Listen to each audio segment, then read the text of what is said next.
नमस्कार, मैं हूं पवन त्यागी। पश्चिम बंगाल में ममता बनर्जी की मुश्किलें बढ़ने वाली हैं क्योंकि अब सीबीआई एक्शन में आ गई है।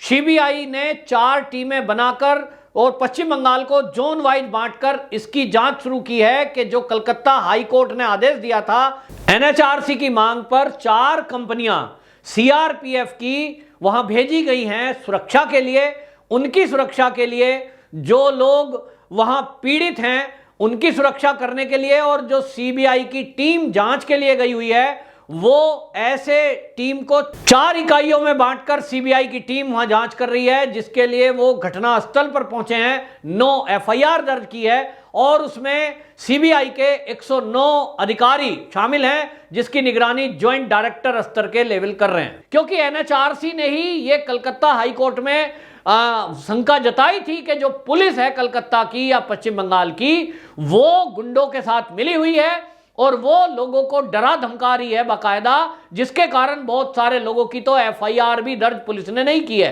तो इसलिए पुलिस पर लोगों को भरोसा नहीं है, ना एनएचआरसी को भरोसा है। और इसलिए एनएचआरसी ने आग्रह किया था कि जो भी लोग पीड़ित हैं उनकी सुरक्षा भी ये केंद्रीय सुरक्षा बलों के माध्यम से होनी चाहिए, ताकि वो खुलकर अपनी बात सीबीआई को कर सकें, कोर्ट तक जा सकें और इस केस में लोगों को न्याय मिल सके। क्योंकि यह भी आशंका है कि कहीं ना कहीं टीएमसी के गुंडे रोहिंग्या कहीं उस टीम पर हमला ना कर दे, जैसा कि हमने देखा भी था कि जब एक पूर्व मंत्री से जांच के लिए सीबीआई की टीम गई थी तो ममता बनर्जी वहां खुद धमक गई थी और उसके बाद पथराव किया गया था केंद्रीय सुरक्षा बलों पर।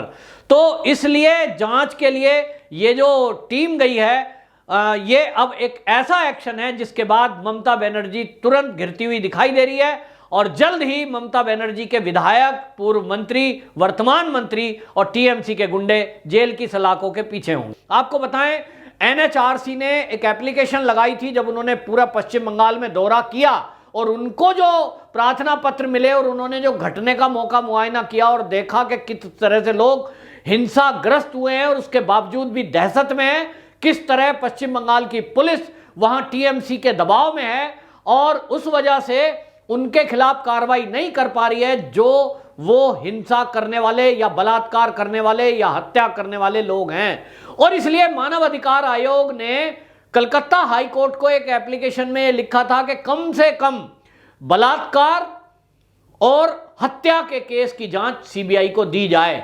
नंबर 2, उन्होंने मांग की थी कि इसकी जांच के बाद जो केस चले वो फास्ट ट्रैक कोर्ट में चले, क्योंकि मामले इस तरह से जुड़े हुए हैं। बलात्कार का भी केस है कि उसमें टीएमसी के कार्यकर्ताओं का ही हाथ ज्यादातर है केस में है और इसलिए उनको डराया धमकाया जा रहा है, गवाहों को डराया जा रहा है और गवाह कोई सामने आता भी है तो पुलिस प्रेशराइज करती है उसको। और इसलिए एनएचआरसी ने यह आग्रह कोर्ट से किया था कि इसमें तत्काल प्रभाव से यह होना चाहिए कि फास्ट ट्रैक कोर्ट बने, कलकत्ता के बाहर इस केस की सुनवाई हो, यानी कोई हाई कोर्ट किसी और राज्य की हो जहां इसकी सुनवाई हो, विशेष लोक अभियोजक तैनात किया जाए और विशेष लोक अभियोजक जो है वो इस काम में नियुक्त किए जाते हैं कि गवाह को कोई परेशानी तो नहीं है, जो केस लड़ने आ रहे हैं उनको तो कोई प्रॉब्लम नहीं है, कहीं पुलिस या दादागिरी जो गुंडे हैं, हत्यारे हैं, वो तो कहीं जांच में बाधा नहीं बन रहे हैं, वो डरा धमका तो नहीं रहे हैं। और इसकी मांग करी थी। इन सबको लेकर आपको बताएं 19 अगस्त को ये कलकत्ता हाई कोर्ट का फैसला हुआ और जिसके बाद सीबीआई एक्शन में आई। 9 एफआईआर दर्ज हुई हैं अलग अलग मामलों की, जिसमें हत्या और बलात्कार से जुड़े हुए मामले हैं।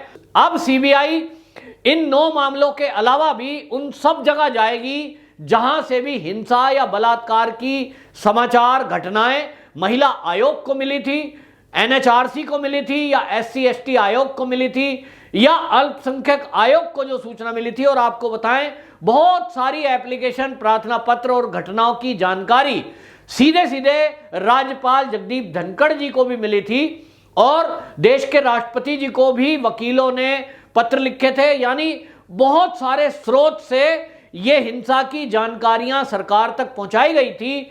सभी लोग थाने तक नहीं गए डर की वजह से या उन गुंडों की हैंकड़ी और पुलिस की ये मिली भगत की वजह से।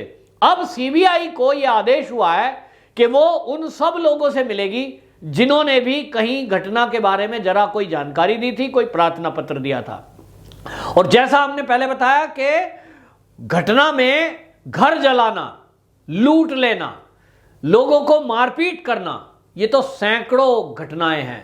लोग घर छोड़कर जाने को मजबूर हुए। आज भी लोग दूसरे जगह पे टेंट में रह रहे हैं। वो कहते हैं साहब हम अपने घर नहीं जा सकते, वहां बहुत ज्यादा दिक्कत है। इन सब मामलों की जब जांच अब सीबीआई करेगी और जिस तरह से ज्वाइंट डायरेक्टर लेवल के अधिकारी इसको मॉनिटर कर रहे हैं, निश्चित रूप से दिखाई दे रहा है कि केंद्र सरकार अब गुंडों को, बलात्कारियों को बख्शने के मूड में बिल्कुल नहीं है। तत्काल इनके ऊपर एक्शन हो, यह अब सीबीआई के मूड से पता लग गया है। और इसके बाद आपको बताऊं कि क्योंकि इस मामले में ऐसा भी अंदर से खबरें आई थी और बाकायदा इसको जो है शुभेंदु अधिकारी की तरफ से भी उठाया गया था और कई सारे मामलों में, एप्लीकेशनों में लोगों ने नाम लिखे थे कि इस हिंसा के पीछे और बलात्कार के पीछे ममता बनर्जी के विधायक, सांसद और पूर्व मंत्री और वर्तमान मंत्री तक भी शामिल हैं। तो ऐसे में यदि विधायक और सांसद और टीएमसी के बड़े बड़े कार्यकर्ता इसमें शामिल हैं, हिंसा में या बलात्कार में, तो निश्चित रूप से जब सीबीआई कार्रवाई करेगी तो वो जेल जाएंगे। और वो जेल जाएंगे तो ममता बनर्जी कैसे बच सकती है, ये एक बड़ा क्वेश्चन मार्क है। हालांकि ममता बनर्जी तो इस जांच के पूरे होने से पहले ही मैं बता रहा हूं कि वो मुख्यमंत्री पद से इस्तीफा उनको देना पड़ेगा, क्योंकि वो विधायक हैं नहीं, मुख्यमंत्री बन बैठी हैं, 6 महीने पूरे होने वाले हैं। लेकिन वो चाह रही थी कि वो केंद्र की राजनीति में आए और प्रधानमंत्री का चेहरा बनकर मोदी जी को चुनौती दें। वो ऐसा भी नहीं कर पाएंगी, अब ऐसा लगता है, क्योंकि जब सीबीआई की जांच आएगी निश्चित रूप से वो जांच का परिणाम जो भी हो, लेकिन आज की डेट में पश्चिम बंगाल के लोग कह रहे हैं कि सीबीआई के होते अगर जांच ठीक से होगी तो निश्चित रूप से टीएमसी के सैकड़ों कार्यकर्ता, विधायक, सांसद, मंत्री ये दोषी पाए जाएंगे। और इसीलिए सबकी उम्मीद टिकी है सीबीआई की जांच पर। और सीबीआई भी आपको बताएं, सीबीआई से बौखला रही थी ममता बनर्जी, हमेशा बार बार बयान दे रही थी सीबीआई की क्या जरूरत है, हम जांच करा रहे हैं, हम एसआईटी बना रहे हैं। वो अपनी जांच की खानापूर्ति करके कोर्ट तक में सबमिट कर दिया कि साहब हमने जांच कराई, इतने मामले में एफआईआर वापस हो गई, इतने मामले की हमने जांच करी, गिरफ्तारी कर दी।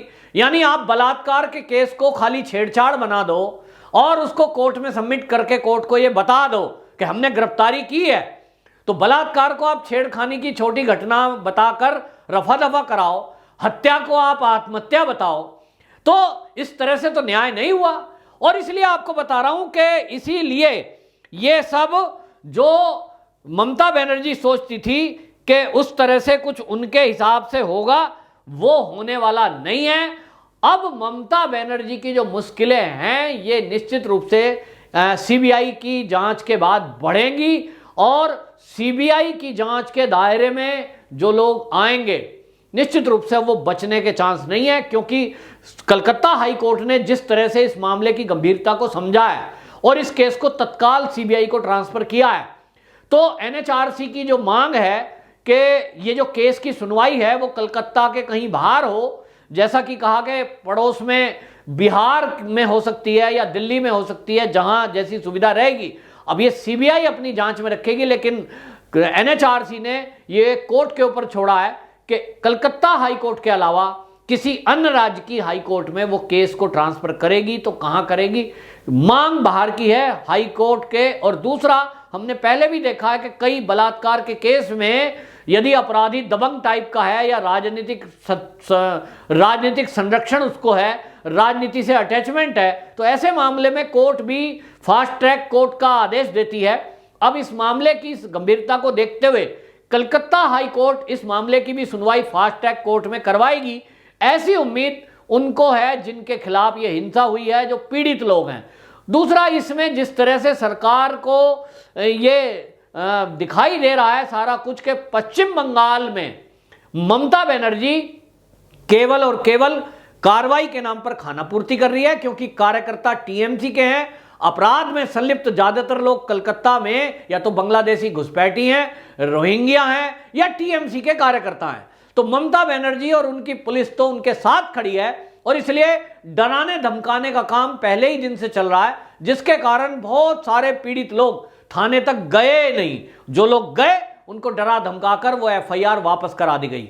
और इसलिए लोगों की यह भी मांग है कि केंद्र सरकार यह भी ध्यान दे कि सीबीआई जब अपनी रिपोर्ट प्रस्तुत करे तो, क्योंकि वो मामला सार्वजनिक हो जाएगा, अभी छुपे हुए लोग हैं और खुलकर सामने नहीं आ रहे हैं। सीबीआई अगर इस मामले में चार्जशीट दाखिल करेगी, ये 9 एफआईआर के बदले ये और संख्या भी बढ़ सकती है। और इसलिए ये मांग उन लोगों की है जो पीड़ित हैं कि हमारी जान की भी सुरक्षा की जाए। सीबीआई आज इंक्वायरी कर रही है, सीबीआई चार्जशीट दाखिल करेगी, लेकिन उसके बाद टीएमसी के गुंडे या रोहिंग्या हमको यहां रहने नहीं देंगे और हमको कोर्ट तक भी पहुंचने नहीं देंगे, ऐसी आशंका वो पीड़ित लोग जता रहे हैं। और इसलिए उनको पुलिस पर भी भरोसा नहीं है। वो कहते हैं हमें केंद्रीय सुरक्षा बलों की सुरक्षा दी जाए, क्योंकि पुलिस तो टीएमसी के गुंडों के साथ मिली हुई है, वो हमें न्याय नहीं देगी। तो अब एक तरह से लोगों के अंदर विश्वास जगा है। और पश्चिम बंगाल में जो ये सीबीआई का एक्शन हुआ है, इससे जिस तरह से ममता बनर्जी बौखला रही है, उनकी इस बौखलाहट से ही और बयानबाजी से ही लग रहा है कि अब टीएमसी के कार्यकर्ता, टीएमसी के विधायक, मंत्री ये जल्द ही जेल की सलाखों के पीछे होंगे। वंदे मातरम।